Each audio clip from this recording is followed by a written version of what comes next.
மலர்கள் கொஞ்சம் சாய்ந்தால் இலைகள் தாங்க வேண்டும்.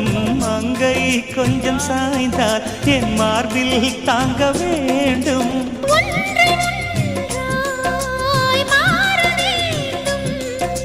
உன்னில் என்னை தேட வேண்டும்.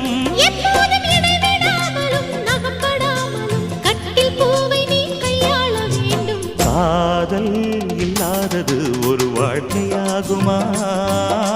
கண்கள் இல்லாமலே ஒரு காட்சி தோன்றுமா? காதல் இல்லாதது ஒரு வாழ்க்கையாகுமா? கண்கள் இல்லாமலே ஒரு காட்சி தோன்றுமா? பெண்ணை தொடாதது ஒரு பெருமையா?